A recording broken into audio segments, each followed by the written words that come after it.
Attention, attention. An emergency has been reported in this building. While this report is being verified, please stand by for further instructions. Hello, hello. All right, can you guys hear me okay? And also, how annoying is this alarm? Can you hear me enough for this to continue? So, of course, on the time of this live, my building decides to have this like alarm. I don't know, I guess something's happening. So, hold on one sec. Attention, attention. An emergency has been reported in this building. While this report is being... Well, we're going to try to continue anyway. No, I'm not going to die. My building's very dramatic.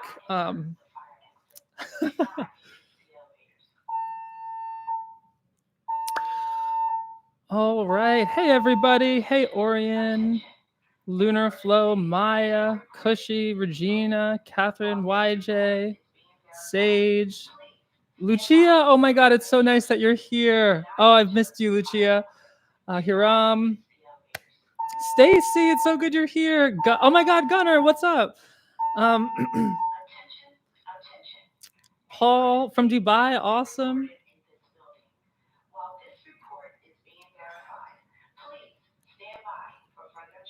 Okay, thank you all so much for being here. I'm really excited to hang with you, geek out on tarot mysticism, and do some readings and/or predictions, and maybe even get into a rant, some esoteric rant. Happy New Year, everyone.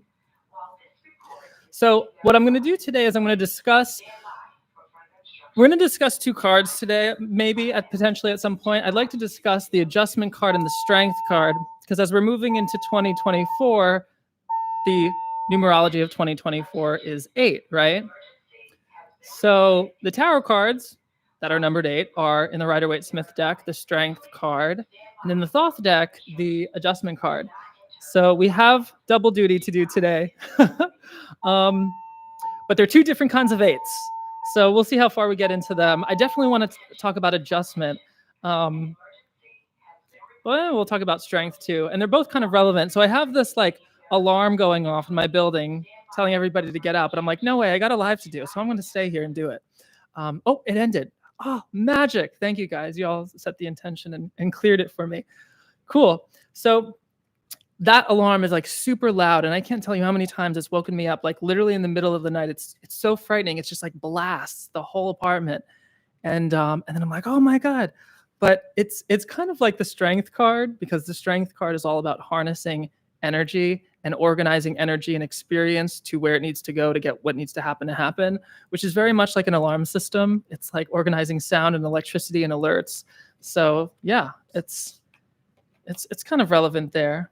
And strength card is also about control and all that.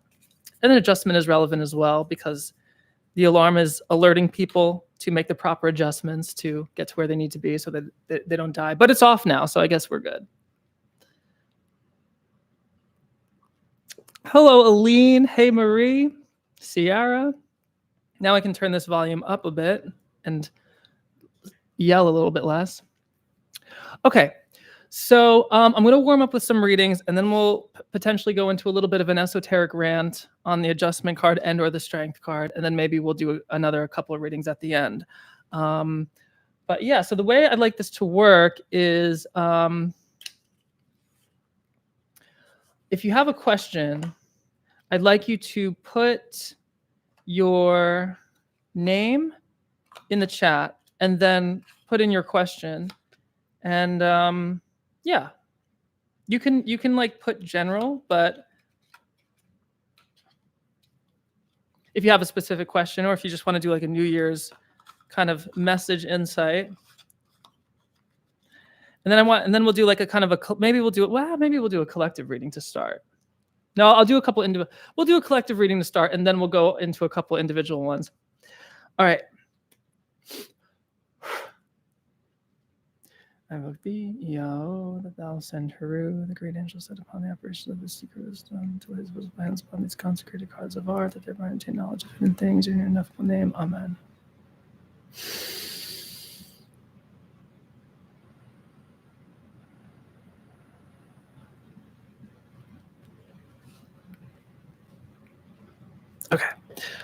So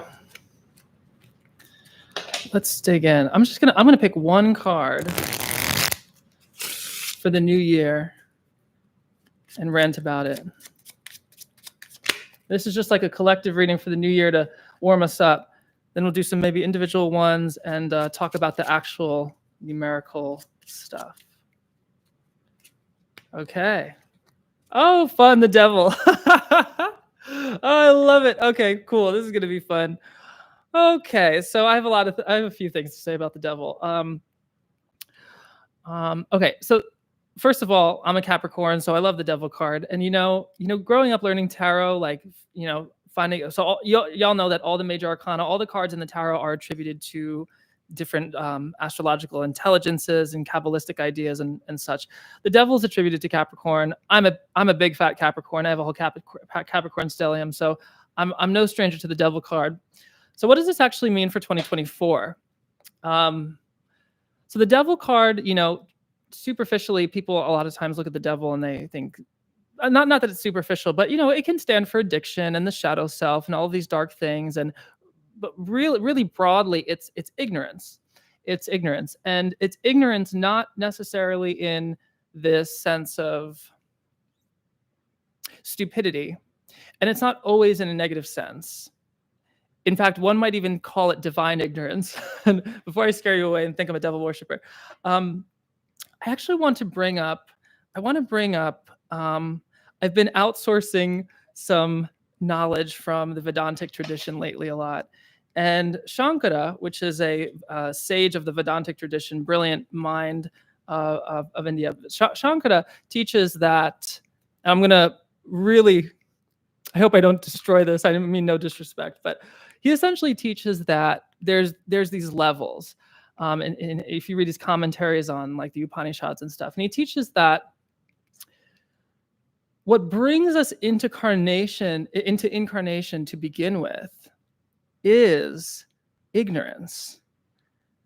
This is an interesting one. You might compare this to the Gnostic fall of Sophia and some other esoteric traditions, but essentially the idea is when we forget or lose the knowledge of what we are, and what we are being unitive truth, Brahman, God, divinity, whatever you want to call it. Obviously in Vedanta it's Brahman. When we lose the knowledge that we are Brahman, it creates this, it doesn't create anything. We go into Maya. So Maya is the world of name, form, and function. And the devil card really represents that. Let me explain this. So you look at the devil card. I'm using the Marseille tradition today because I'm a little bit on a Marseille kick right now. My partner just got me this Marseille deck. It's beautiful. And if you look at the devil card, we see these two little demon-looking guys, and they're bound to this block, right?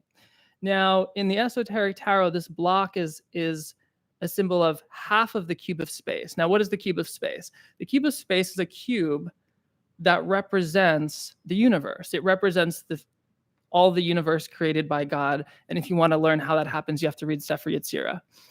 And this cube of space is like reality. Well, when we see the devil standing on half a cube of space, we're seeing someone stand on only half of reality, okay? So in the devil card, what we're looking at is being bound to half of reality, but not the other half, okay? So we got half the cube of space, but we're missing a half. That's his pedestal. In this card, it's not as clear because this esoteric knowledge, is a little bit more explicit in the Rider-Waite-Smith and other decks. But this half pedestal that he's standing on, he's saying, just focus on what you can see, what you can sense, what you can hear, touch, feel, all of that. And don't worry about anything else because nothing else exists. Whereas the Hierophant is teaching us like, oh no, there's a whole nother reality that exists for you to enjoy. So when we pull the devil card, we're fixating on only half of a truth or an aspect of reality. In the same way as when in ignorance, we lack the knowledge of our divine nature and misidentify ourselves with all of our sensory experience. And so that's when we start identifying with our bodies, but also our minds and also our sense of being itself. There's many, many layers to this. But when we identify with our bodies, obviously there's suffering because there's sickness and death and all of that. But when we identify with our minds, there's also suffering because there's even more subtle limitations in the minds, and so on and so forth. So many therapists, so many healers, so many psychologists will tell you to not listen, not to not listen to your thoughts, but that you are not your thoughts. And this is an echo of so many mystical traditions that have been saying the same thing for thousands of years. You are not your thoughts. You are not your body. You are not your thoughts. You are not your all of that. So when we pull the devil card and we see that half of the cube of space, we are identifying with half of reality. We are identifying with the body, with the mind, with the other aspects of ourselves, and not the whole. I'll actually show you a chart that kind of details a lot of this. So this is a textbook from Tarot Mysticism Academy, and it kind of shows you a system of emanation, a system of creation from the divine spirit all the way to matter below. So when we pull the devil card, we are focused on the physical below and a little bit of the mental and maybe here. We are identifying with what is below instead of what is above, okay? And the mystical path is the ascent in whatever tradition, in yoga, Buddhism, tarot, ceremonial magic. It's growing beyond this misidentification of what we think we are in the body. We graduate from that, and then we recognize, oh, we're actually the mind. And then we sit there for a while, but then we still kind of suffer. Things aren't perfect. You know, we still have we're still on our treadmill of samsara. And we're like, oh, well, this doesn't really feel right either. So we get bored of the mind, we transcend that, and then we kind of go to that pure sense of being, that pure I am sense. And then we even get bored of that and we go even higher. But yeah, so the devil is misidentification. And so the idea with Shankara, what he brings up is that we go from ignorance, which is literally just lack of knowledge, right? Is the root word agnosia or something? I don't know. Lack of knowledge. And by not knowing our true nature of being this unitive divine existence, all-encompassing, we desire something. We desire that through which we don't think we are, in this illusion of lack, to use the words of A Course in Miracles. Illusion of lack. Great couple of words. And we have this illusion of lack, and then we desire something, and then we take action for it. We take action towards the thing that we think will complete us because we are ignorantly under the impression that we're not complete. And then we go towards that, and by taking action, that causes a result. And that result is either something yummy or something yucky. And if it's yummy, we say, ooh, that was really yummy, I want even more. And if it's yucky, we say, oh, that was yucky, I want less. And then we're trapped in the samsara wheel, the treadmill of samsara, burning our karmic calories, right? So that generates our karma and the whole cycle of birth and death. This is according to Shankara and the Vedantic tradition. And so the more karma generates, the more actions we can take, and the further this kind of grows, and the more suffering and highs and lows and everything. However, I would argue, and so would some thinkers. I'm thinking a little bit of Alan Watts. I'm even thinking about Aleister Crowley. How much fun is the ride that we're having, right? How much fun is the ride that we're having? So all this is coming from the devil card. This is so fun. This is the card of the year. That's what we pulled. So Illusion of Lack, ACIM, love this. Yes, I love ACIM. Oh, A Course in Miracles.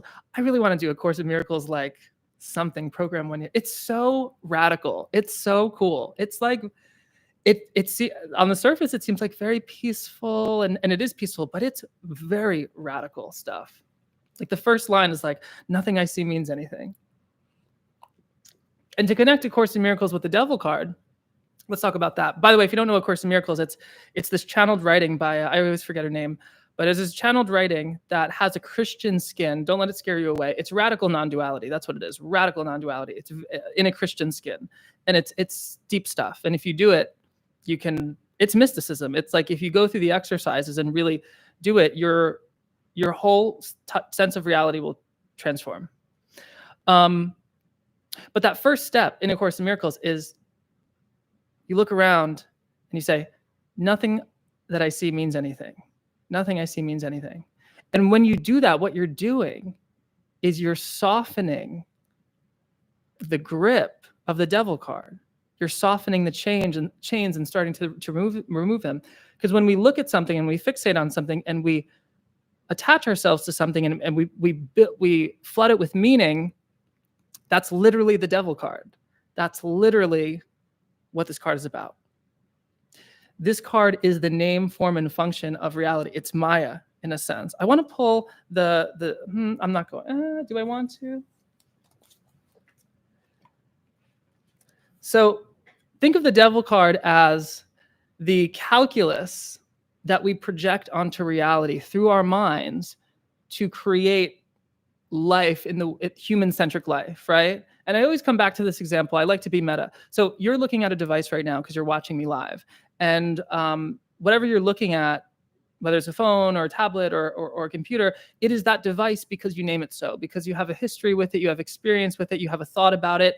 But if you didn't have any of that experience, if you didn't have the thought of the device, if you didn't have all of the subconscious things working to render that device in front of you, then it wouldn't be a device.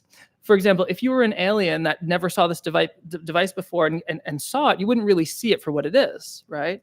This gets into kind of an epistemological question, or maybe a phenomenological question of how do we know things are real? But when you break it down, when you pull inwards, you recognize that all of the units of things that make up your world, the computer, the desk, life, your body, your mind, your thoughts, they're all interpretations of these half cubes, these small little units, this calculus. If you imagine you put a grid onto reality, to pull from Alan Watts a little bit, it's like reality is like this wave. It's this juicy wave. And then we put this grid and we color in the squares with meaning and semantics and all of the stuff and projection and abstraction, right? You know, just think of the stock market. It's like all of this energy going into complete abstraction. Like money, complete abstraction. It's just ideas, right? Value, ideas. But that's what the devil card does.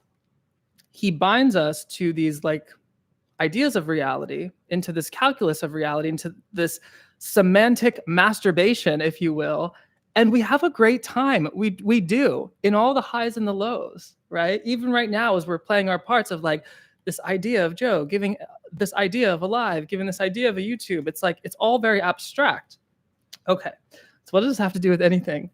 Well, in the new year, 2024, the message that's coming through via the devil card is to take, in a way, don't misinterpret what I'm about to say.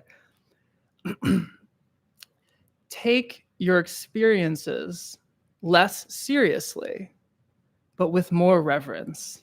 Okay, that sounds like a contradiction, but I want to get into this. That's what's coming through with this devil card in 2024. Take your experiences less seriously, but with more reverence. I want to go into some Kabbalistic associations for this. The function that is attributed to the devil card in the tarot is laughter. Okay. That's an interesting one, right? Why laughter? It's the devil card. It's dark. It's the shadow. It's the diction or whatever. The function that's attributed to the devil card is laughter. And when we laugh, what do? When we laugh, especially at ourselves, when we laugh at ourselves, we actually expand out of our myopic experiences. I love that word, but I don't know how to pronounce it because I read a lot. When we expand out of ourselves, when we laugh, we expand out of ourselves. We actually take ourselves less seriously, and we allow ourselves to see our limitation and our ignorance for what it is, innocently in the moment. When we laugh at ourselves, we allow ourselves to forgive ourselves in that moment. And we take ourselves a little bit less seriously, which allows us to really actually honor and revere ourselves, because we're actually seeing that part of ourselves that may hold whatever shortcoming it is that is causing us laughter, right? Whatever lack or whatever ignorance or whatever mistake or whatever vulnerability can bring up that laughter. We are actually being present with it, which brings the laughter itself. right? So the devil card is attributed to the Hebrew letter ayin, and ayin's function is laughter. So in a way, you might say, okay, that's taking yourself less seriously. But in reality, what you're doing is you're enjoying that hiccup, that ignorance, that mistake, that whatever it is, that shortcoming. So yeah. So I don't know, that's the message that's coming through. Taking your experiences less seriously, and then at the same time revering them, having honor to them. So when life happens, as it does, and it tries to knock you over, and sometimes it does, whatever that is, whether it's finances, relationship, family things, collective things in the world that are absolutely tragic. For me, and I'm not trying to minimize anybody's experience at all, but there is, I believe, an opportunity either in this lifetime or another reality to look at that experience and laugh a little bit and be like, whoa, I really did a number on myself in that one, right? Woo, I mean, most people eventually get to a point in life where they can laugh, and not all the time, but I mean, maybe that's a privilege. But in this life or another lifetime, when we do zoom out, whatever that is, psychologically, spiritually, in our incarnation, when we do allow ourselves to go beyond the local consciousness between our ears, then we can remember or look at that local consciousness between our ears that's running all this trauma and drama and joy and bliss and everything, and say, wow, you really did a number on yourself there. And then the devil card looks back at us and says, you're welcome. Yes. I could explain this Kabbalistically as well. Let me pull up do we want to do this stuff, or do we want to go right into readings? I know I said we're going to do readings, but this is kind of the general reading, and it's a pretty important thing. It's a pretty, it's a paradigm shift. Let me pull up this Tree of Life here. Which one do we want to pull up?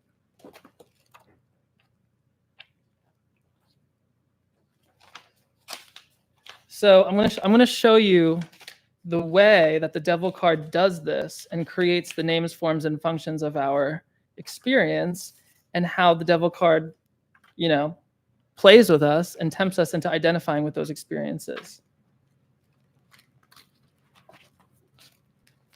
So here's our Tree of Life. If you've never seen this before, welcome to my channel. I'm a sucker for this glyph. Many of you have been learning from me for a while, so you're very familiar with this. And this is the tarot superimposed on the Tree of Life. Quick recap, Tree of Life is a glyph of reality, the universe, and everything.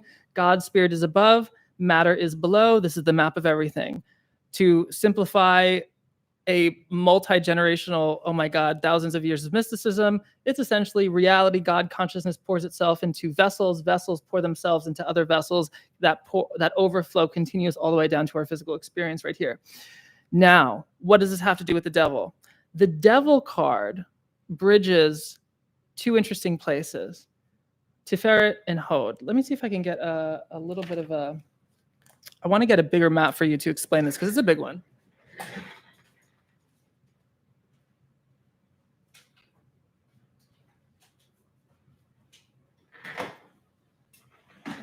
Okay. Let's see. So essentially, the devil card is working between two spheres, and one is Tiferet, meaning beauty, and the other is Hod, meaning glory. And glory, one interpretation of glory is the glory of humanity and the mind. In Hermetic Kabbalah, Hod is very associated with the intellect and the mind. So I'm going to show you what this really interesting thing that happens here. This is Tiferet, beauty. This is Hod, which is essentially the intellect and thought. So when we put the devil here in the Kabbalistic system, we're running from beauty to thought, beauty to thought, beauty to thought. And so the devil is the beauty of thought itself. And what does thought do? Thought separates. When you think a thought, you define something. You draw your attention towards something. There's an abstract idea. There's a label. There's a word. There's a semantic edge. It separates. All thought separates in some way. The mind, that's what the mind does. That's what the ego does. It is discerning. It is discriminating. Okay. And this whole side of the tree of life is all about discernment and discrimination and edges and form. It literally stems out of form, the sacred feminine. So what the devil does is it takes this balanced middle sphere, Tiferet, which is beauty, which is the place of the ascended masters and our pure localization of consciousness. And he draws that energy into the mind, into Mercury. He draws the energy of the sun into the energy of Mercury. And what does Mercury do? Mercury is a psychopomp. Mercury is Hermes. What is the god of Hermes? Is the god of communication and messages. And what are messages? Communication, language, ideas, thoughts, right? So the devil takes the energy of the sun, brings it to Mercury, takes the energy of local consciousness and Tiferet. I know I'm kind of speeding through this material, and he draws it through Mercury, which is a trickster god. Hermes and Mercury, which is associated with Hod, is a trickster god. And why is Mercury, Hermes, a trickster god? Because he's the god of language. And you cannot have language without trickery. Why is that? Because language always conceals as much as it reveals. Why is that? Because every word has a risk of ambiguity. Every word you say, anytime you ever communicate, how many times do you misinterpret a text message or misinterpret a message? Or how much? Think about the media and how crazy and manipulative the media is. Like, language is so tricky, right? And it's so helpful at the same time. Why is language tricky? Because of ambiguity, because it's so easy for one word or one symbol or one idea to point to something that it's not. In the same way as the devil represents only half the cube of space and not the other half. It's so easy to fixate on only half of the truth and not the other half. In the same way as it's so easy to misinterpret Hermes' message. And I'm going to push this even further. So if you're following with me, thank you. In the way that it's so easy to misinterpret the logos itself. Whoa, what is the logos? The logos is the very will and intelligence of reality. It's like if God had a pen, the pen would be the logos, and our experience would be the script, right? So the magician card of the tarot is attributed to Mercury and the logos, the intelligence of the universe. And the devil card, in some aspects, is what connects to that logos. Think of it materially. Our physical bodies are a result of countless years of evolutionary intelligence.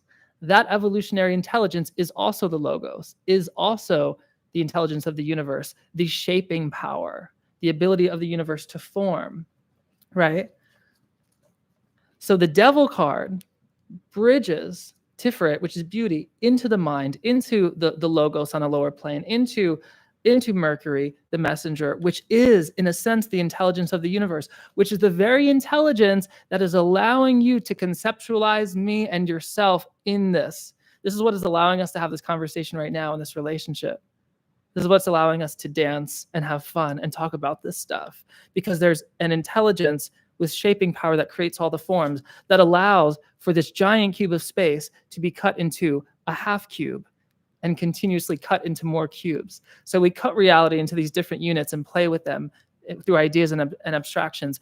And if you're following me, you love abstraction, because that's what I talk about all the time. I'm abstract as fuck. And if you're, spirituality, tarot, it's a whole orgy of abstraction and symbol and reference and association and context, right? It's a whole orgy of intellection. That's what the tarot is. It's a tool to face ourselves through a medium of intellection and abstraction and symbol. And so it's the devil as well. So you can see how the devil, it's not just about the shadow self and addiction and all the trauma and drama. All of that is included in something much wider, much more, existential, much more intelligent. It's literally the ability to discern and separate and categorize, which makes the diversity of life so enjoyable. It allows me to localize my consciousness into my unique nervous system and experience all of the highs and lows of that. So, what the hell does this have to do with 2024? Going into 2024, I'm going to invite all of you to take your experiences less seriously, but in so doing with more reverie. Is it reverie? Reverence. And reverence and reverie. Make it dreamy. I don't know. Reverence. More respect through laughter.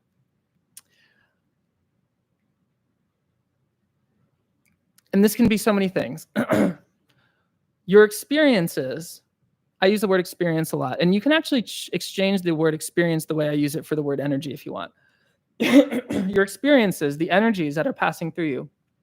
For most people, we might say our thoughts, our sensations, our feelings, which are just sensations, but in the body. And those are kind of most of it, right? Thoughts, feelings, sensations, perceptions. All of those are constantly coming and going. They pass over our awareness, right? Every thought arises and then recedes. In the same way as all sensation arises and recedes. Okay? When you release them and you take them less seriously and you don't attach a whole system of meaning and abstraction, they're more digestible and they're more fun. And you can take that and apply it to so many things, and I'll let you have fun with it as far as you want to go in your own personal life. And it's not, I'm not saying don't take yourself seriously. I'm saying take yourself seriously by taking your experiences less seriously, because they're only half of the cube. There's a whole nother side of the cube, and it's kind of invisible because it's what you really are. Okay, so that was a fun rant. I knew that would happen. So that's our card for 2024 is the devil in terms of that's the draw. I'm going to do some readings now, and then I'm going to actually, if we have time, I'm going to talk about strength and the adjustment card a little bit. So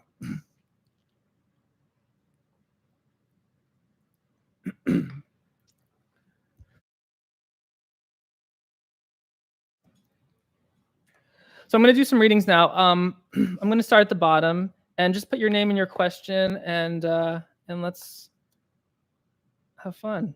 My question is, how can I use my anger in a way that aligns me with my purpose and is beneficial to me and to people around me, personally and professionally? Alessandra, that's a good question. How do you use your anger? The Ace of Cups is to quell the anger. To turn it into love. I know that's so corny, but this is the cheat code with anger. So there are ways, and there are, certain traditions and magic of people, and they'll tell you, okay, you can use your anger because it's energy, and that's true. You can, and that's fine, and it can get you a good result. However, the problem with anger is usually comes down to a lie, and that lie is something you'll have to find out for yourself. But most anger comes down to a lie. Either you're lying to yourself or lying to somebody else. A lot of times, like for me, anger comes down to the lie of I can't do it, or it's not happening, or it's not working out. And the truth is, it's not happening right now, but it's happening later, or it's happening in a different way. Or it's a lot of anger comes out of fear and the belief that we actually don't. It's the fear that we don't have control. And it's like, do we have control? Not really on some levels, but on some levels, we are nothing but control. If you were to zoom out and hopscotch the tree of life, there is only control in pure being, in pure existential awareness. It's just what it is. But yeah, so yes, you can charge sigils, you can do magic spells with your anger, and that's fine. But in my opinion, there's many steps above that, which is transmuting the anger.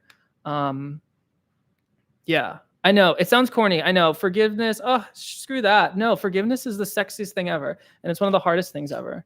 But it actually feels good. Do it for you, not for them. Lorena, 2024. Lorena, it's time to spend more time with friends, but maybe spend time doing different things. Friends or family, but in a different energy. Aline, my question is, what what's my hands movement and their purpose? It moves with music or not, and it feels good, but I don't get it very much. It's something I've downloaded for with purpose. My hands movement. Ooh, this is a fun one. Okay. So this card is telling me that it's like brain activity, 8 of Swords, like a lot of brain activity, not necessarily bad, but yeah, it's just brain activity running its course. But I would say you could ask the questions, don't answer them, just feel the energy. What is this? What can I do with this? Can I use it? And if so, how? And just kind of see what follows up with those questions. Just ask those questions and let reality kind of buzz and vibrate for a little bit and see what pops up. But it could be energy just running. It could be healing work. It could be, I would experiment with it. What happens when you what happens with different types of music? What happens when you put your hands in different places on different people, different parts of the body? Put on headphones, be in different locations, experiment with a client. Maybe it's something cool. Dolly, how will my 2024 be in terms of my career? I'm an illustrator.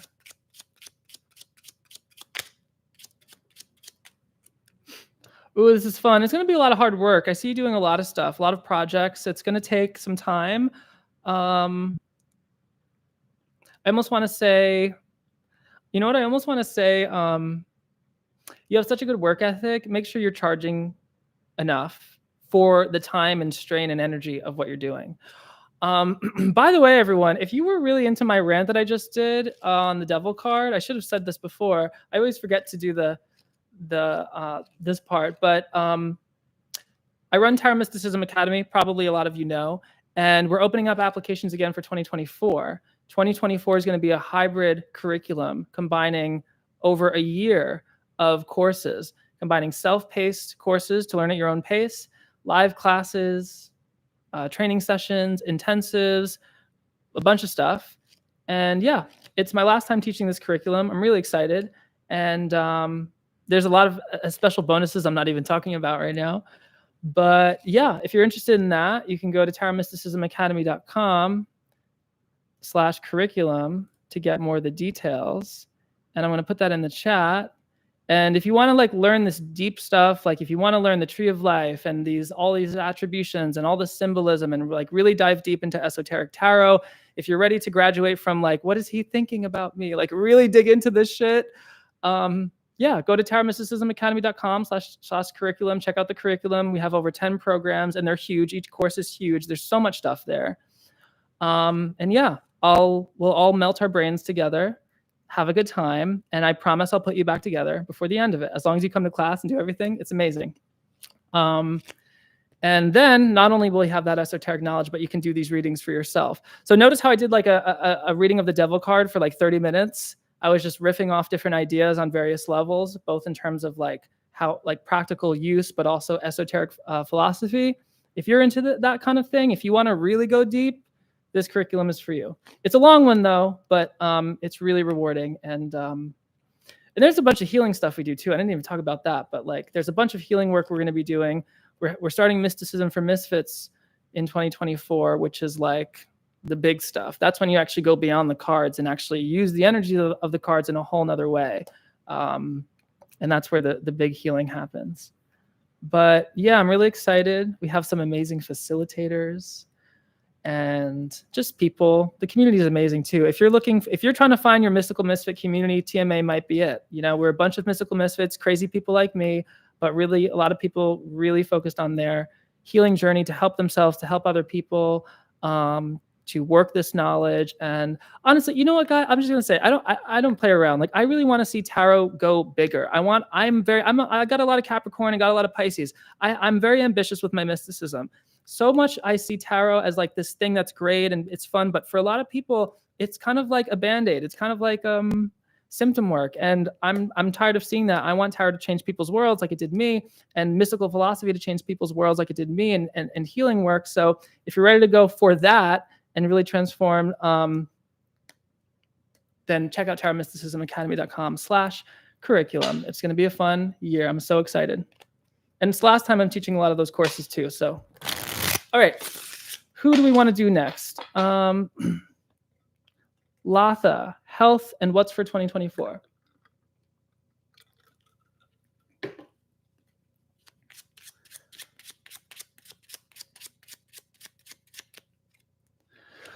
Oh, health is actually looking pretty good. You know, we have our Queen of Coins, Queen of Pentacles here. It's like looking, I'm seeing improvements. I mean, obviously, this is not medical advice. You're going to want to check in with your doctor, not medical advice at all. But the cards are saying that health is looking like it's improving. Diet's looking good. I'm seeing harmony in the body. And I'm also seeing security as well.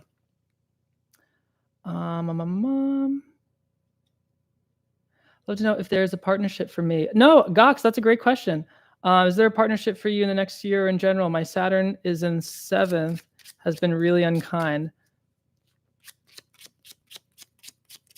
Gox, let's see. Okay, we have the death card. So death card for part. So I'll tell you what the death card can mean. This is something that you wouldn't expect. Yes, death card is on the surface. It's like, oh, probably not, or probably there's some changes need to be made. Well, I got good news and bad news. I'll start with the bad news. Bad news is there's some changes you will want to make in yourself, in your lifestyle to invite that partner. So creating a partner is like, it's all work on yourself because you have to hold the energy of who you want in your life. And I could talk about this for hours. Oh my God. I've been like, I used to have this crazy anxious attachment style. I was like really, really not good with really bad relationship patterns. And I just really took this journey, years to kind of shift my energy and now I have the best partnership I didn't even know was possible. But you really want to, death card is saying you really want to change, not change yourself, but transform yourself into the person that you want to have over time. And a lot of that has to do with letting go of old stuff. Now, here's the good news. The death card is also connected to Scorpio, and Scorpio is a sexy sign. So Scorpio could be saying that there are like, it could be, I don't know, there could be hookups, there could be sexual relationships, there could be a lot of that. But I don't think that's your ultimate goal. So you gotta kind of really advertise to the world what you're looking for.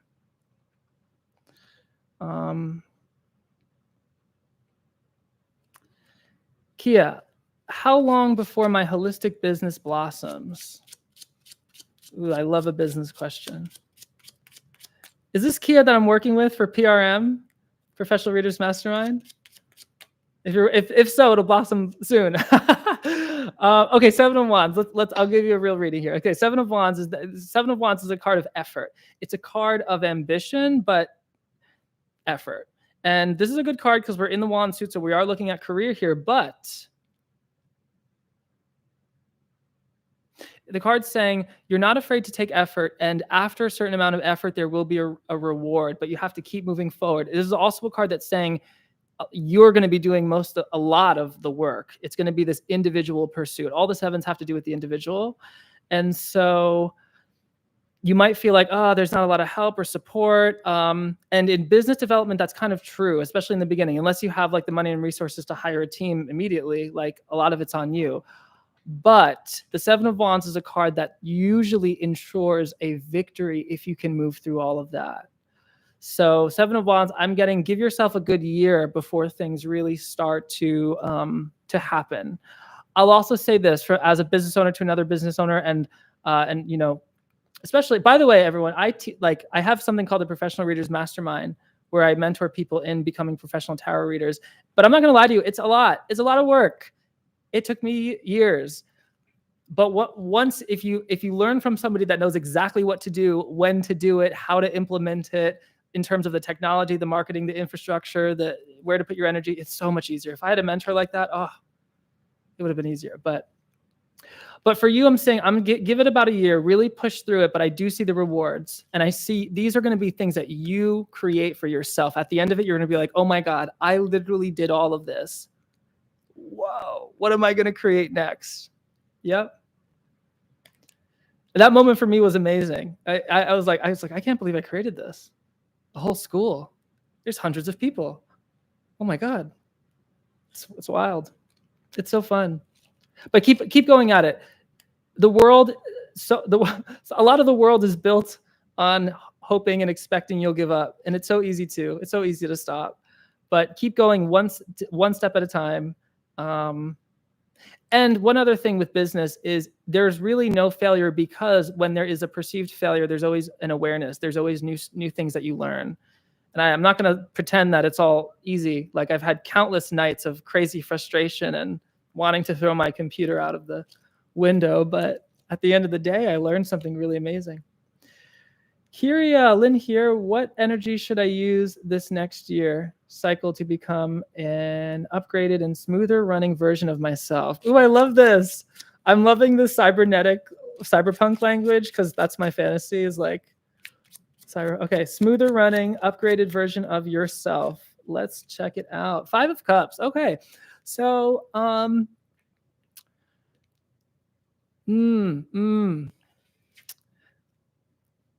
remember when I said in the beginning of this whole thing, the Devil card is showing us, teaching us to take your experiences less seriously, but at the same time with more reverence. 5 of Cups in your 2024, it's really going to be about taking the disappointments less seriously. And when something doesn't work out for yourself, when it doesn't arrive, when you get there, and whether it's you're being stood up or I don't know, finances, or people kind of let you down, it's like, and it bums you out. Look into yourself and say, why was what the value that was going to that desired outcome? Is it that valuable, or can I put the value somewhere else? Really sit with that. This is called the Lord of Disappointment, right? Or the Lord of Loss of Pleasure.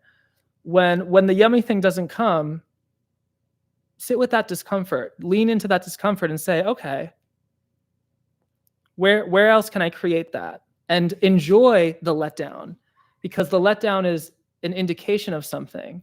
So like if a friend lets you down, it's like, okay, well, they can still be my friend, but now you have more of an awareness of them and who they are and their priorities. And it's nothing against them. It's just, oh, okay, noted.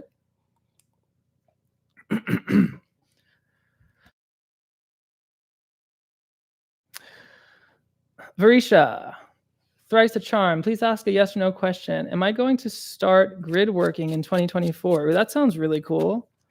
This is a card that's saying most likely yes.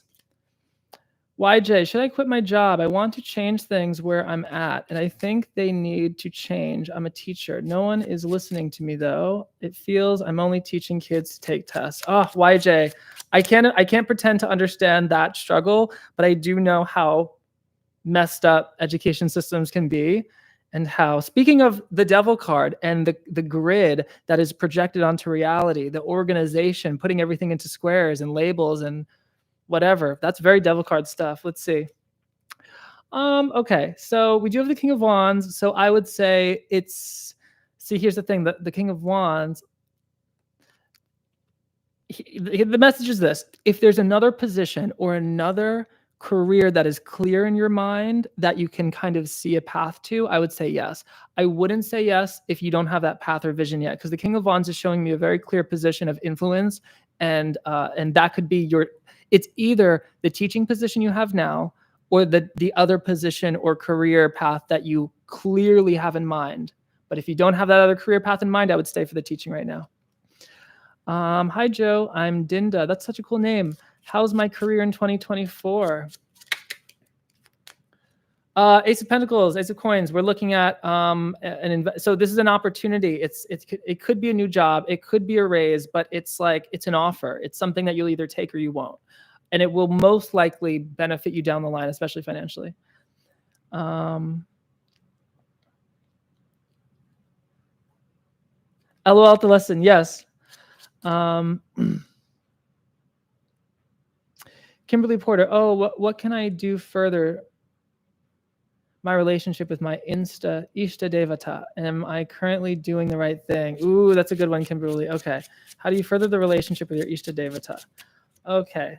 5 of Wands. One of the ways this is telling me, take it, whatever resonates. But what I'm getting here for you is Ishta Devata communicates to you with your own experience of conflict and when things just don't work out. Another big thing that comes up with Ishtadevata is any kind of jealousy, competition, or disagreement, or like opposition with other people. Like those are indications of your Ishtadevata, like those feelings, those thoughts, those like, oh, why can't they see it my way? Or like, why isn't this working out? Or like, I can't believe they did that, or anything like that. Like that's your Ishtadevata being like, hey, come on, come up here.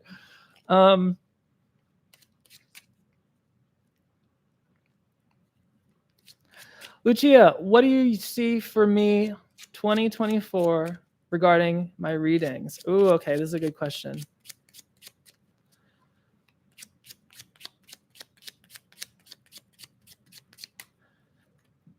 Page of Pentacles, learning something new. Page of Coins, learning something new, using a new type of deck, a new tradition, a new system. Kind of either embodying that aspect of you that's a student, or maybe taking on a students or apprentices potentially. Maybe professionally, this could be an administrative assistant or some kind of assistant teaching someone, but also kind of teaching yourself, kind of you going into the student mode as well. But really being excited about something new. Maybe also implementing more professional work, or offering new products as well. I know you're I know you're super intuitive and super talented, and you have some really great experiences to share. Will I find an awakened partner, the love of my life? Thank you. Wilo, will you find an awakened partner, the love of your life? Will you find the awakened partner, the love of your life? The world card says probably. Yeah, good chance that this is the year. But it might take longer than you think. But it's kind of like the longer it takes, the better it will be.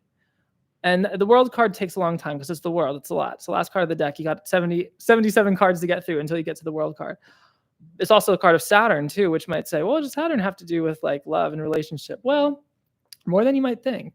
So Saturn returns are really good for straightening you out in terms of your potential partnership. But yeah, the longer it takes, the more work you're doing on yourself, the more updated your love creation will be, right? It's so funny. Like I really want to do honest question, guys, if I did a program on love manifestation, who would be interested in it? Like if we focused on like a mix of love manifestation, maybe a little bit of tarot, maybe a little bit of esoteric philosophy, but mostly energy and love manifestation, I think is what it would be. Who would be into that? Because oh my God, if you saw me years ago, I was like so lost in my relationships. And let me just tell you, I came a long way. If you saw all of my partners, it would look like, I hope none of my partners, none of my exes are on this chat right now. But if you saw my partners, it would look like the evolutionary design of like, you would just see the growth, but not really see the growth. But it's because what you have to understand is your partners are a reflection, at least to a degree, of you and your development. So the more you work on yourself and the more you shift your own energy, the more updated that person will be when you find them. And it takes time and it takes patience and it takes work. It's actually, love manifestation is actually much less magical than you think. It is magical, but it's not instantaneously like superstition magical. It's magical because you grow, and then and that takes time and work, and that takes experiences, which, remember, the theme of today is to take them slightly less seriously and with more reverence at the same time. How are things going with me in tarot? What are my strengths and weaknesses? How can I improve?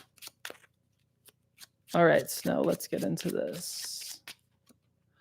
Okay, the Knight of Cups. I'm going to tell you a couple things really fast. So Snow, you have the ambition, you have the drive, you have the emotional aspect, you have the sensitivity, you may have some empathetic tendencies, and you're also, there's a charm that you have, so that's good as well. You're good at talking with people.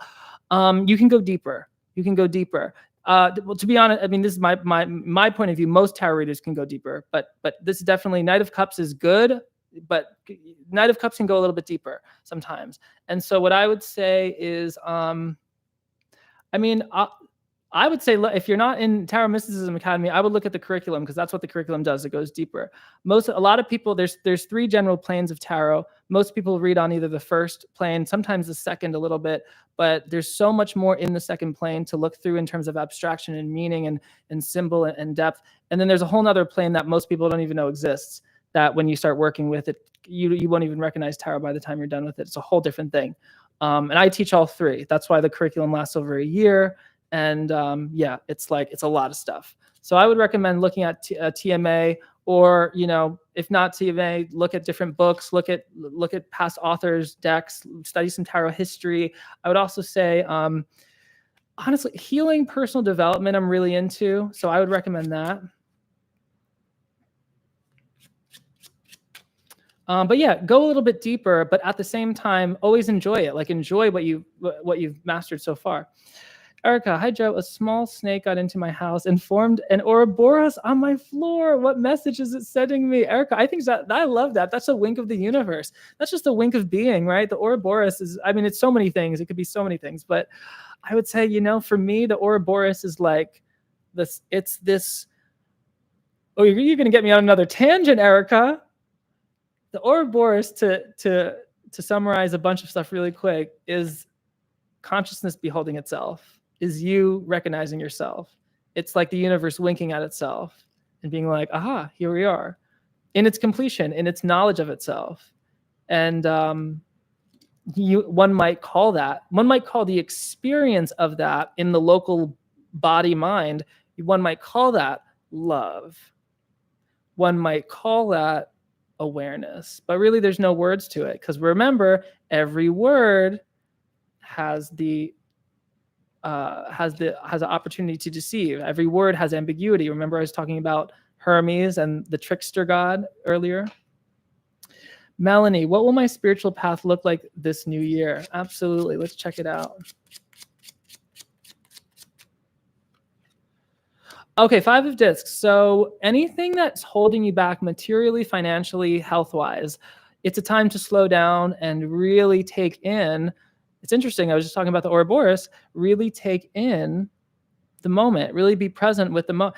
I know it's some of the stuff. It can sound like simple, and it is, but it's actually extremely radical. Like presence with what isn't. I'm not trying to.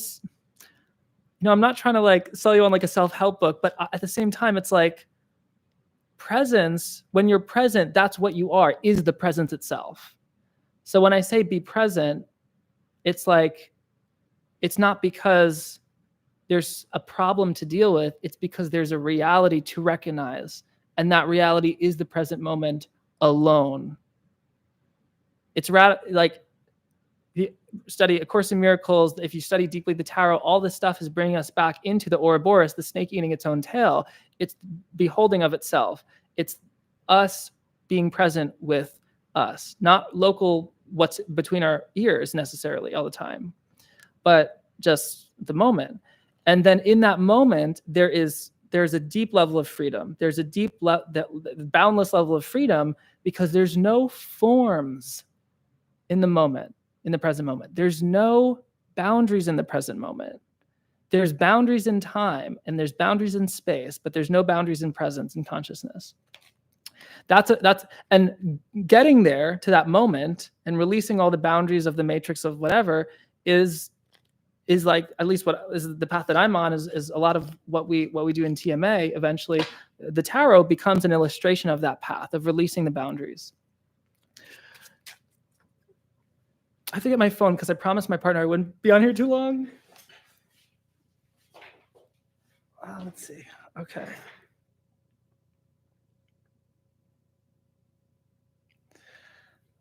Okay. So let's do some more readings.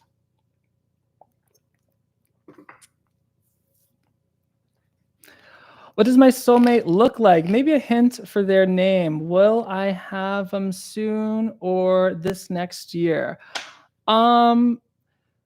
You know what, Orion, for that reading, I'm gonna recommend going to tarotmysticismacademy.com and hitting the button that says featured readers. I can describe them, but I'm not someone who, I don't really give like names and physical. But if you go to, where is it? It's called TMA Readers at tarotmysticismacademy.com. I would book one of them. Well, I can describe a little bit of their qualities.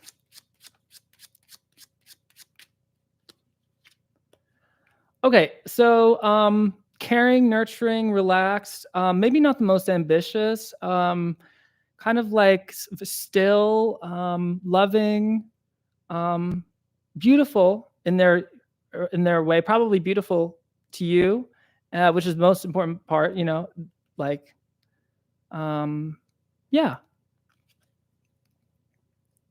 I've been told, is there a significant friendship coming into my life? Dre. Okay, yes, there is a connection you're going to be building with someone very soon. It'll probably be with a shared interest or shared philosophy, shared spiritual thing. But yeah, look, you'll find them at some event that brings like-minded people together based on that shared interest.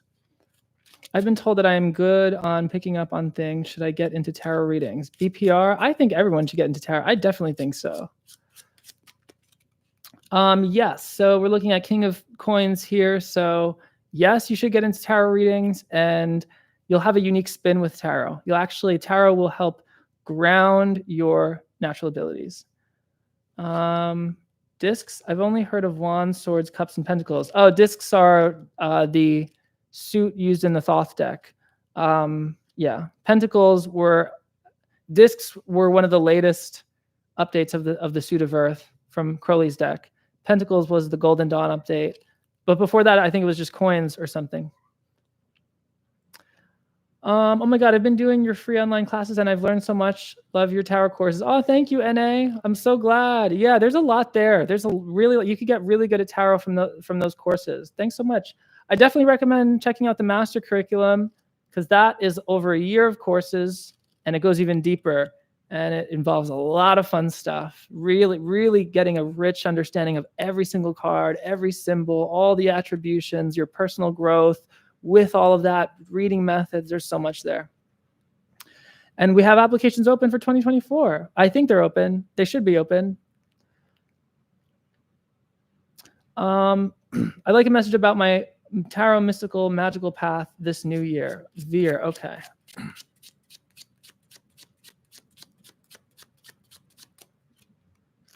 Okay, so it's going to be very chill.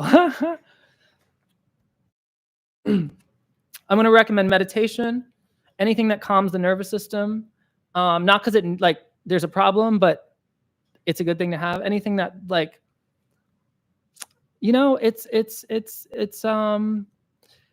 it's a card. The Four of Swords is really a card of mental stability and peace and kind of security. So meditation is really good for all of that.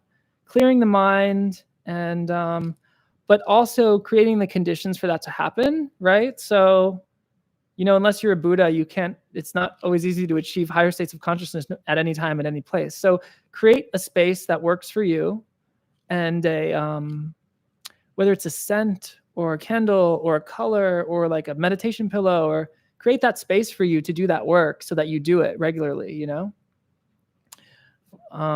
yeah. Maya, will I have time and money this next year to pursue tarot studies? Time and money to pursue tarot studies.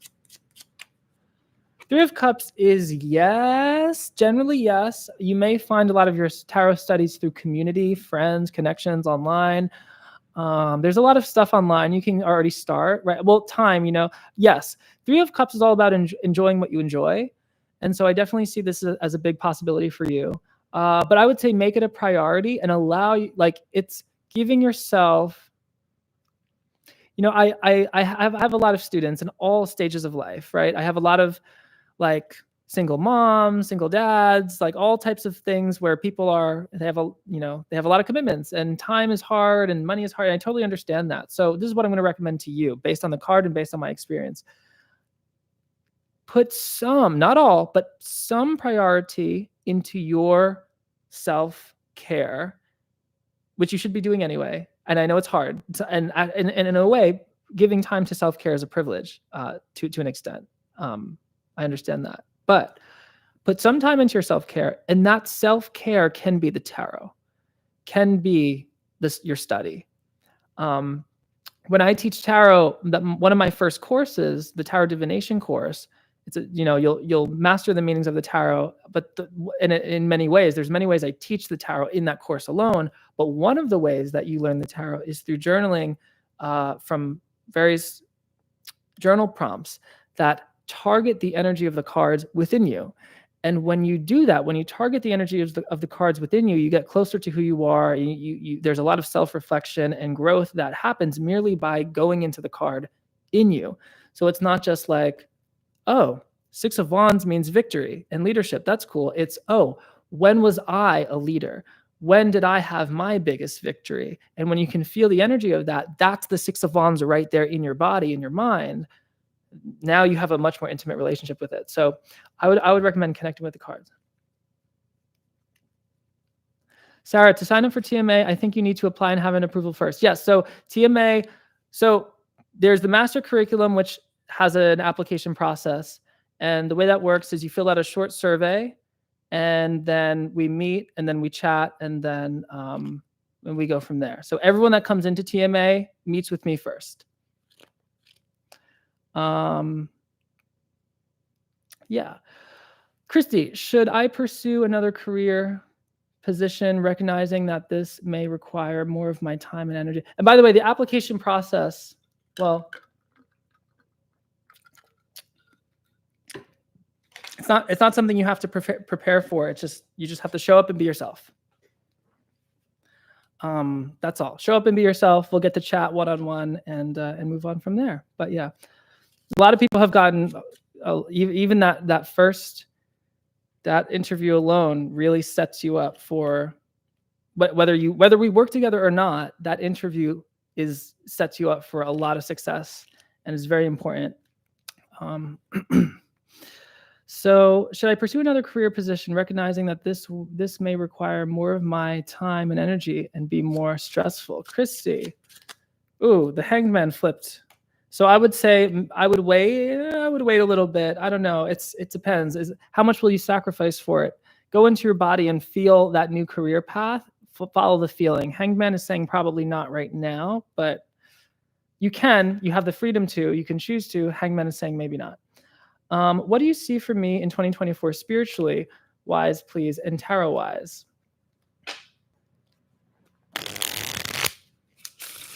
Tie-dye guy ASMR. That sounds so cool. Do you do tie-dye and ASMR at the same time? That sounds fun. What do you see for me spiritually and tarot wise? Okay, so Six of Swords.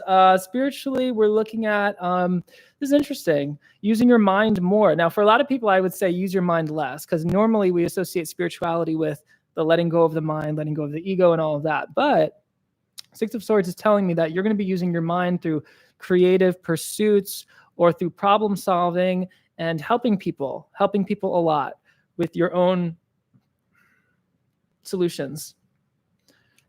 Tarot wise, I would say Six of Swords is a lot of study. Don't get into the research, get into the study, read some books, and enjoy it. Tarot Mysticism Academy has a lot of stuff, a lot of fun stuff there if you want to deep dive into that. But I can recommend you books as well. If you shoot me an email, I have like a book list if you're into that. Alex, will there be commitment for me and R in the future? Ooh, okay.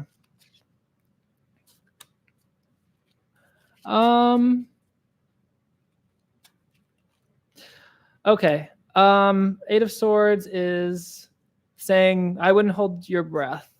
I wouldn't wait for R.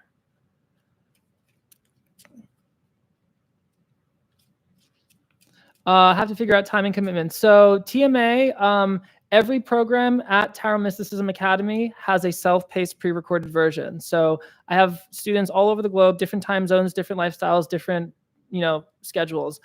You can take the entire thing fully self-paced at your own schedule. In addition to that, there are live programs There are certain courses that have weekly classes. There are certain courses that are like 2-day virtual events. There are courses, there are training sessions, and those happen at different times based on the time of year, based on the cohort, and based on availability. So you come to those when you can. Of course, I'm going to recommend coming to as many as you can. But yeah, so it is a little bit flexible in that way. And yeah. But the first course in the Tarot Mysticism Academy curriculum is a self-paced course. So you can start that whenever. And if you're enrolled in courses following that, that course will prepare you for the next course. And these are all things we'll talk about at the interview and stuff.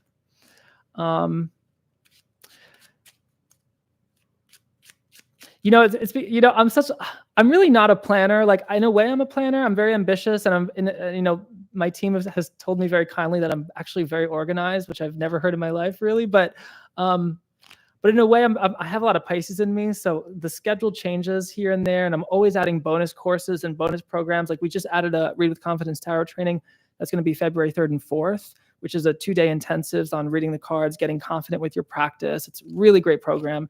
And we just added that. So that's what we're kind of signing people in, enrolling people in, is the Read with Confidence Tarot training and a bunch of other courses. So yeah, there's kind of flexibility in that. Will I meet my spiritual magical teacher next year? Stella, oh, good question. Strength is saying probably yes, but there's a good chance, but there's a lot of your own teaching you can do for yourself right now. Just one card, homie. Current situation, XOX. Current situation. Oh, well, you got 2 cards. We got 10 of coins and Ace of coins. Money, investment, actually reinvestment. With money, with time, with energy. Yeah. And that's not financial advice. Why is this deck you're using? What is this deck you're using? Looks lovely. I'm a sucker for Thoth decks. Yeah, so this deck is actually the Marseille Tarot. It is the Jean Noblet Tarot de Marseille from Artisan Tarot. My partner got it for me. Yeah, it's a fun one. Do you know what's aphantasia and how would that condition affect my spirituality? I don't know what aphantasia is. Hey, Joe, my question is, path of writer is good for me. Maybe this path is only in my mind. Greetings from Poland. Hey, Michael Perez. Oh, thanks so much. That's so sweet of you. Path of the writer, is it good for you? Let's see. Yes. Oh, this is like our Page of Cups. Page of Cups is all about, it's really kind of the path of the writer, because Page of Cups are very creative. They're kind of internal. There's a whole world in there that they want to get out, but it's like closed in the cup, like it's shrouded in the own boundaries of their brain, in between their ears. So yes, I would say it is a good path to you, but it may take some time. And there's a creative period before. Yep, here we go. That's what I was looking for. There's a creative period before the big reveal, but the big reveal can be in the future and will lead you to success and some notoriety and authority. And whatever you're writing about, I could see you being quite an influence in the future. What is on the horizon? Next steps. Ace of Wands. So new career or new creative passion or new journey of something. Stacy, should I continue working with this Safari startup? Any clues to their success? Oh, I love this. Stacy, I know you did some great manifestation recently. I'm so proud of you. I was so excited to read that email. Ooh, Hanged Man, something stuck. I don't know. There's a problem. Okay, my question is, do they know what the problem is? Do they not know what the problem is? Or do they know what the problem is and they're not telling anyone? There's something stuck. I keep getting like something stuck in like the pathway of like when you're choking on something, maybe fear of moving forward, maybe something legal, maybe something like, I don't know. Could it be like, do they need physical parts or machinery for something? Maybe like a business thing. There's something stuck, and maybe that's why you're feeling the delay. Will my Leo be a good different when they get home to me soon and have less trust issues and less toxic masculinity? They've been in jail and claim they now realize they were accusing me of things. This sounds like a pretty involved one. So Four of Discs is saying, I don't see a lot of things changing much with the Four of Coins. I say Four of Discs because I'm a Thoth person. Four of Coins. I wouldn't expect a whole lot of things to change. It's kind of going back to the way they were. So you have to ask, were they fun before? And if they were fun, keep going. If not, I would choose differently. What's to come for me in 2024? I feel stagnant and blocked in all areas of my life. All right, KC. Could be new love, but honestly, I would say deeper than new love or new relationship. We're in an evolution of relationship. The biggest thing is making a different choice. Casey, I want you to write this down on a Post-it note. Like, I want you to write this down on 12 Post-it notes, put it in different parts of your house, wherever you look, put it in the bathroom, wherever you go regularly. And this is what you're going to write down. You're going to write down, what choice can I make that if I made it would change all reality and all non-reality to create more fun, ease, joy, and glory? What choice, write this down or type it, ready? What choice can I make that if I made it would change all reality and all non-reality for more fun? Joe, how often do you do live reads like this? This is my first time catching you. Oh, thanks. Happy you're here, Stone. I don't do them often. I use sometimes like every couple months or so, but I'm going to try to do them more often in the new year. Hi, Joe. Ishel, nice to meet you. What business outreach angle should I take to re-inspire my people to invest themselves and their passions in 2024? Ooh, I like this. Okay. All right. Ooh. You know what the words coming to me is like, hit it where it hurts. No, don't hit it where it hurts. But you know what it is? Talk about people's pain points. Talk about, especially mentally. That's a big one. Whatever their mental pain points are, talk about it, deal with it. Allow the scoundrel, talk about whatever. And here's the thing, like, at least in my business, I'll share a personal thing. Like, when I started teaching tarot, it was all about the tarot. It was all about the tarot and the esoteric knowledge. But really what I teach and what I find for me is I connect with my students and my clients better when I just tell them what the hell the problem is that I'm solving for myself and helping them solve, helping them help themselves, right? So like, I'm much more vocal now about like, look, I've had anxiety, I've had depression, I've had self-doubt, I've had all types of things, I was broke, I had bad relationship problems, I was misaligned with myself, I was in the clouds, I wasn't grounded, all these things that I've accomplished through this work. I don't know. That's kind of a little bit more my strategy, which is kind of brutal honesty. But the Eight of Swords, what is the Eight of Swords all about? Eight of Swords is about thought, and sometimes too much thinking, overthinking. And a lot of times in any kind of business, a lot of business, not all business, but especially with personal development and healing, I'm assuming that's maybe where you're coming from, because you said you want to re-inspire people to invest in themselves. So it's re-inspiring them to connect with, to trust and go towards overcoming their obstacles, right? And talking about those obstacles. Yeah, like, and that's kind of, I don't know, it's kind of where I want to see tarot go, at least, is like actually overcoming obstacles and not being a superstitious distraction from those things. But yeah, allow the scoundrel, whatever that scoundrel is. We all have one inside of us. Will 2024 have me involved in building, literally, homes, business adventure? Will I be building on my own land? That's so exciting, Lori. Let's see. Oh, yes. Eight of Coins is a big builder card. Yes. Patience, though. But I see, yes. Lots of building. Probably physical. How will my 2024 be in terms of career, Ivan? Two of Pentacles, maybe a career change. I would look at your other options. But don't stay on the fence too long, because then you won't, if you stay on the fence, the universe will give you more reasons to be on the fence. Patty, hi, Joe. What new opportunities are emerging for me 2024, and what are my blind spots? Okay, Patty, 2024, we're looking at Page of Swords. Okay, so you're learning something new. I'm seeing you take the role of a student, learning something new, but also I'm seeing more honesty. A little bit of manipulation. I don't know if that's yours or somebody else's, but a little bit of manipulation, which isn't actually bad. It's just a tool. Blind spots is don't rush. Don't rush into things. Did you know you're an auctioneer channeler? Ooh, I like that. I've never heard those two words together, and I like it. Thanks for sharing that. Is my future in energy healing? S. Walker. Ooh, the Fool. Probably you have to take the leap, though. You have to really trust. And that's the biggest thing, right? In energy work. At least for me, so many people, is don't be so analytical. Don't just trust. Like, yeah, I would see the Fool is probably a big yes, but a lot of things will change.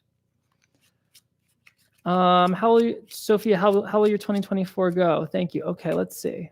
Two of Pentacles, some big changes for you, but also,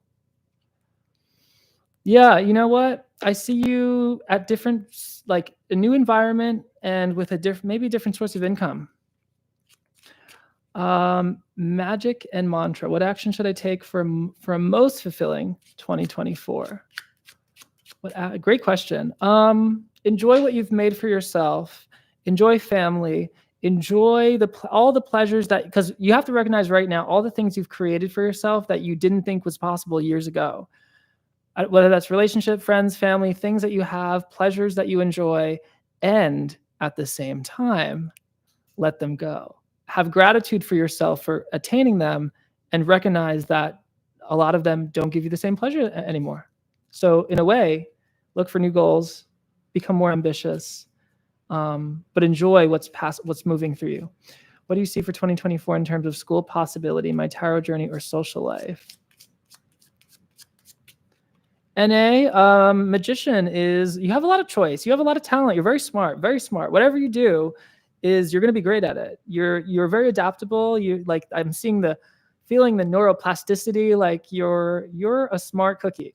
So it's really up to you. I know it's challenging to make the choice, but it's up to you. Social life, that might be another thing you manifest differently this year.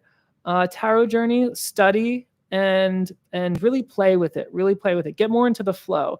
You're smart, so you have a lot of information. Maybe you have a lot of knowledge. You have an aptitude for study and memorization.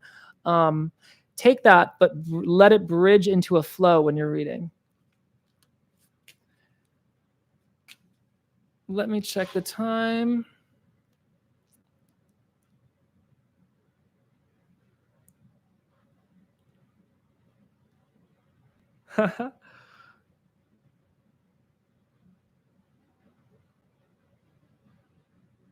Sorry. All right.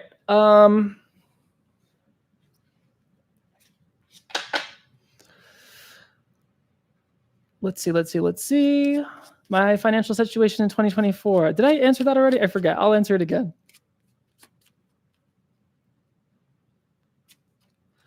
Five of Swords. Okay, there's something blocking your financial reality, and I think it has to do with the judgment of yourself or somebody else.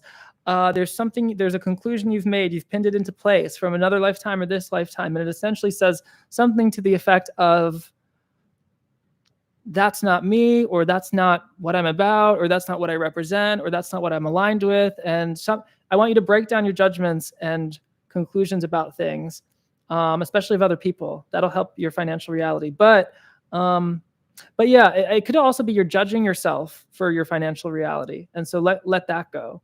But I see it more in the mind than I don't see physically things changing a whole lot.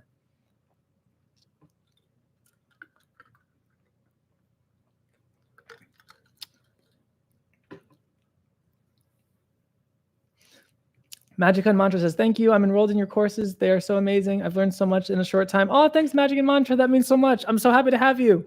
Sorry, some of the screen names, I don't recognize them, but yay, I'm so happy. We got some really exciting stuff coming up. I'm really pumped for the Read with Confidence Tarot training. That's tarot in all of its ways, like laying the cards, intuition, protection, methodologies, Q&A, community. It's going to be fun. And then when we get to Mysticism for Misfits, oh my God, that's going to be the brain melter. That's going to be the deep one. Zos, Z-O-S, love your channel. Thanks. Any advice for greater optimization and success?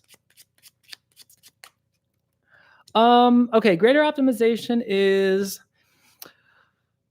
be a watcher, Look what other people are doing. Copy other people. Yeah. Copy with whatever you're doing. See who's doing it in the way you want to be doing it. Whatever success you want, go to the people that have that success and try to copy them. Try to work for them. Try to, spy on them. Yeah. It's all fair game.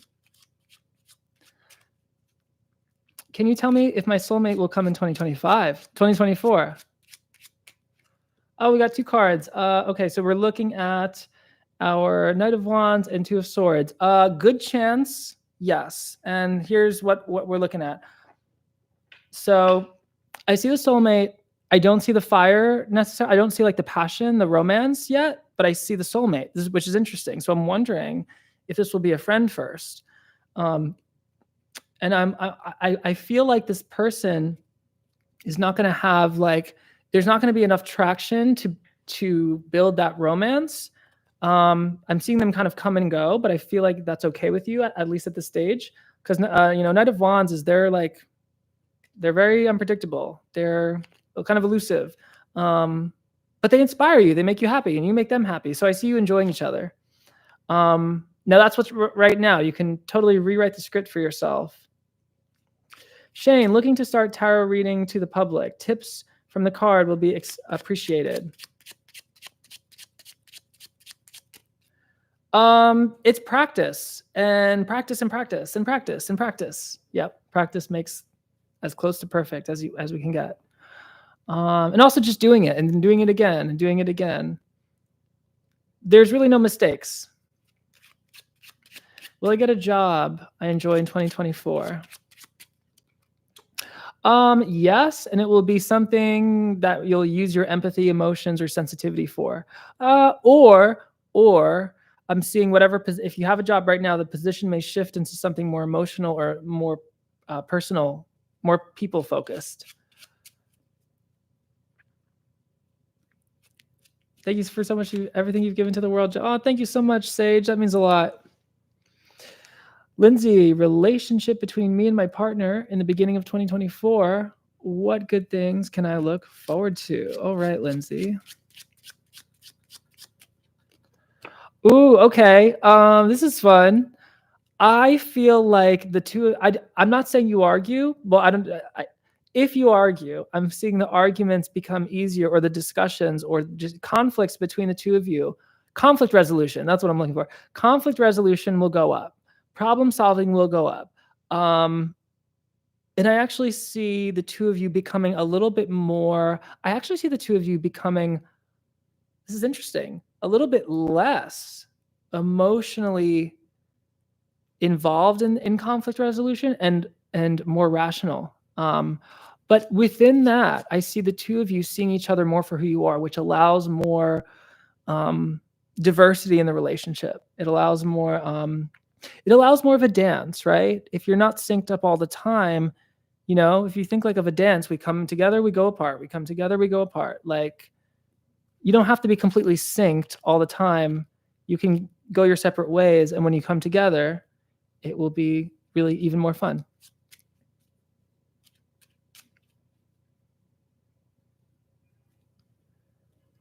So the person that is on my heart, is that person for my highest self for the future?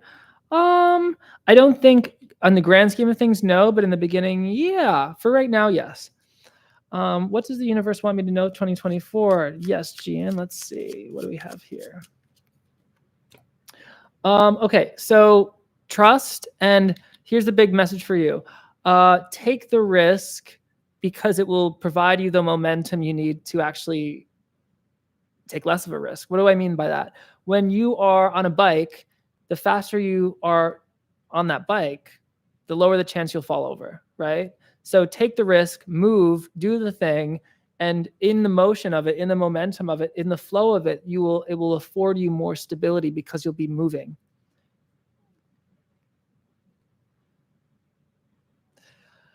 Michaela, thanks for your knowledge. Love your videos. Started with learning the Thoth Tarot because of you, and it opened a whole new world for me. I'm so excited, Michaela. That makes me so happy. Yeah, there's a whole world called Thoth Tarot. It's a deep dive. I love it. yeah. And you know what? I'm actually doing a couple things. I'm going to start a little bit of a podcast soon on the Thoth Tarot. We'll see like how it does and how people enjoy it. And if people really like it, I'll keep doing it. But I might have a couple episodes coming out soon, and it's going to be a deep dive. But yeah, I'd also recommend, if you're not enrolled in it yet, the Thoth Tarot Mastery course in 2024. That's going to be the deep dive where you learn every symbol on every card, the methodology, the theory, all the stuff, because it's a lot. It is so much fun stuff. But yeah.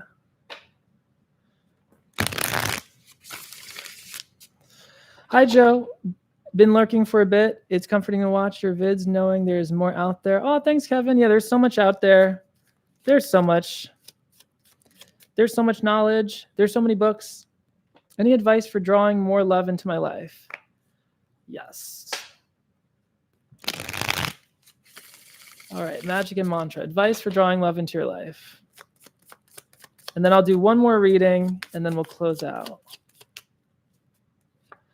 The Empress. So the Empress as an advice card for love is, well, there's two kind of things to it. One is be the invitation by being yourself. I know but the Empress is really herself. She's chilling. She's literally the doorway to life, right? She is straight chilling. She's not proving herself. She's not going out she's not necessarily making the move, but she's just being herself. So, and being herself is what invites us literally into the womb, into incarnation. That's what the Empress is all about. So she's saying, be yourself, and yourself is the invitation, but also being more love of you, having more love for you and more love for things will attract love as well, right? So people are, what is the phrase? People are interesting people are interested. How's it go? People that are interesting because they are interested in things. They have a love of something. When you have a love of your life and things, and if a love of what you're doing, a love for people, a love for experience, that love will draw more love towards you, right? So have the love for yourself and what you're doing. And then when you have so much love for life and what you're doing, that love will naturally overflow. And when you're ready for that romantic love, then all you really, it's just going out. And there's a courage to this, by the way, as well. But there's a courage of going out and advertising that you have all this love and you're excited to share it. That's the Empress, right? But the love you have for a partner and creating that, it always comes from the love you already have in your life for yourself, right? It's like it overflows. So one of the big mistakes people make is they look for a relationship to get the love. And they think when they have the relationship, the love will come. And sometimes a relationship will generate feelings and chemicals, but that love, if you don't have a wellspring of love already, then you're gonna try to make somebody else that wellspring, and it never works. So yeah. And I don't know. I also get a sense that you're very mature. So I feel like, just coming through me, I feel like you have that wellspring of love. So it's more about sharing it than finding it, being the invitation. Will you be doing any global readings? Lori, that's a great question. And I have thought about it. It's so funny. It's not funny. It's actually wild. But I was teaching a class some months ago. I was teaching the Esoteric Tarot course, and I was teaching a Tree of Life spread. And I went into the class saying, I was like, okay, I was like feeling like this is going to show up. And I was like, I would like to not do I was doing a demo reading for my students. I was like, I would like for this reading not to be about what's happening in the world with Israel and Palestine. And the reading was absolutely, completely about that I was like telling my guides, like, let's not. And we did. And they were like, no, you're going to. So it was total global reading. And that's what it was. So I've done them before. I don't do them on my YouTube channel, but I'm maybe we'll see.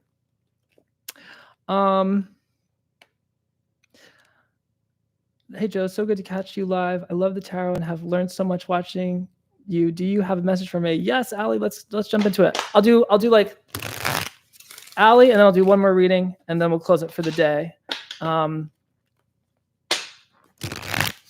Just one more reminder, everyone, before we kind of close. I am opening applications for 2024 Tarot Mysticism Academy.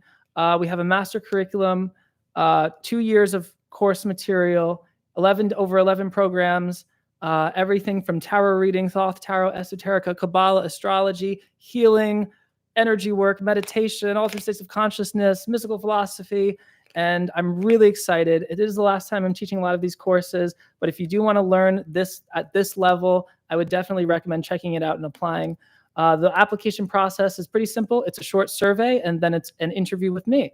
So we'll get to speak one-on-one. I'll get to chat with you about your journey, and that's really how I roll with TMA. Tarot Mysticism Academy right now, it's not like anyone can just take a course and it's fun. It's like, I want to work with you long-term. I want to mentor you. It's a long thing because the work that we do is transformative and very involved. And so, yeah, application process, it's an interview. We'll get to chat. And even if it's not a right fit, if it doesn't work out, that one interview is very valuable. It'll set you up for success, whatever your journey is, whether you work with me in Tarot Mysticism Academy or elsewhere or whatever. It's very designed to support you. The whole journey is designed to support you, and people get a lot out of it. You can go to tarotmysticismacademy.com/curriculum for more information on that. And if you want, you can check out testimonials as well. Yeah, it's a really fun ride, and it's the coolest community. So if you're a mystical misfit like me, if you want to hang out with other mystical misfits and dive into the wormhole that is esoteric tarot, healing, learn to, use a tool as for yourself to help others professionally, it's where you go. I got a text from my amazing student not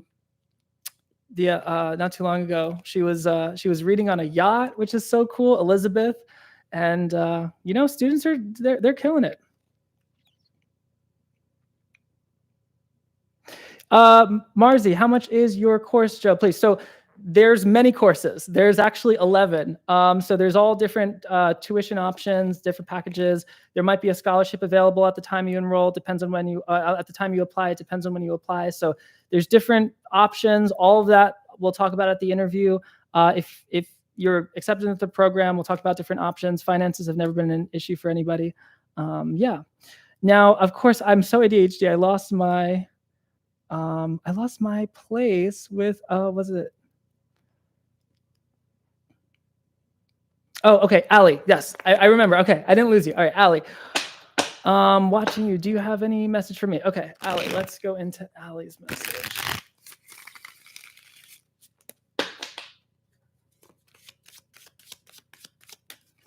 All right, the Hermit. So Allie, it's like taking time for yourself, right? Enjoying that time alone, because there's a lot you can do alone. But also at the same time, you're kind of going into this new chapter that may feel a little unfamiliar. This is the Hermit. In the Thoth deck, it's the Hermit going into the underworld, which is a metaphor for Earth itself, for incarnation. It's the Hermit kind of going in some ways in incarnation itself. But it's like going into this new chapter of your life, but you're entering it alone. It's not like, you might not feel like you have the support of a bunch of people or the security that you had expected at this stage in life, but there's a beauty to that. It's like you are now responsible for what happens next and where you go. So there's a beauty for that. Self-trust is going to be big for you. And you have a lot of reasons to trust yourself, right? So one of the things you can do is thank yourself for every dollar you've ever made. Thank yourself for every experience you've ever helped somebody achieve, for every smile you've brought upon somebody's face, and build that trust. I'll do one more reading at the bottom. Let's see. Hey, Cosmic, welcome. I'm about to end, but I'm going to do one more reading. Oh, Jody, Happy New Year, Jody. So happy you're here. Wow, you're right. I'm a Virgo too. Oh, yep, Hermit is Virgo. And Virgo is all on that path of self-perfection. All on that path. Okay. So rainy days, yes. Last reading, and then Queen of Swords. Oh, you're not messing around. You're telling it like it is. I love it. So Queen of Swords is balancing yourself, but you're also being honest with yourself. So this is what I'm seeing for you. Getting out a pen and paper, writing down your priorities. This is actually classic New Year's stuff. What do you want to create in the new year? What are your 5 biggest goals for the new year? What are your 5 goals for the next 5 years? Like doing that. And some people don't like doing that stuff, but it's really important because it's like, I'll give you an example. The goal setting thing, goals are not about like, we're absolutely going to achieve this. It's about setting the direction. It's about setting the trajectory.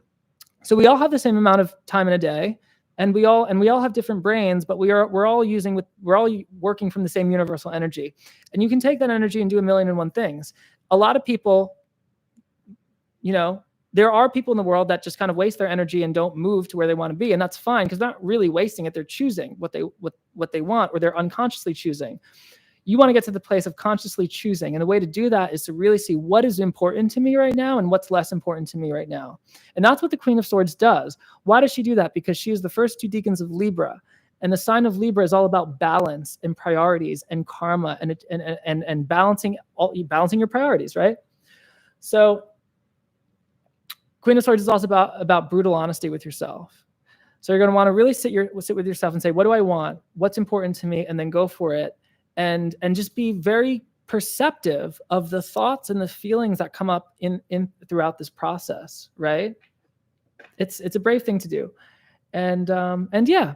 And when you do that, what's happening, I know somebody today mentioned their Ishta Devata, some people mentioned their higher self. When you do that, you are allowing that higher self energy, that subconscious, that higher mind, whatever, to kind of start to permeate you. And when you do that, I believe things really do just get better, because what you're doing is you're becoming more of who you are. I love that. Very helpful. I will take some time to sit and get honest with myself. Yeah, totally. And enjoy it. And when you discover it, ask yourself the question is, what would you like to create next? What is most important to you right now? And you have to do this. My mentor says this. She says, don't be politically correct. Don't try to be politically correct. Don't try to be nice about it. Be brutally honest. Be grossly honest. And be like, really, if you want $1 million, if you want to take over the world, write that shit down. If you want, like for me, I love like candy. I eat a lot of candy and sweets, and like I love that. If you like money, like go for money. I love money. I think there's so much judgment about money. If you like whatever it is, if you want to binge Netflix all day, be excited about that and binge it and enjoy it, I like never have time to do things, but sometimes when I like work too much, I like force myself to like stop, and then I'll like binge something. I binged The Serpent Queen the other day. Such a fun show.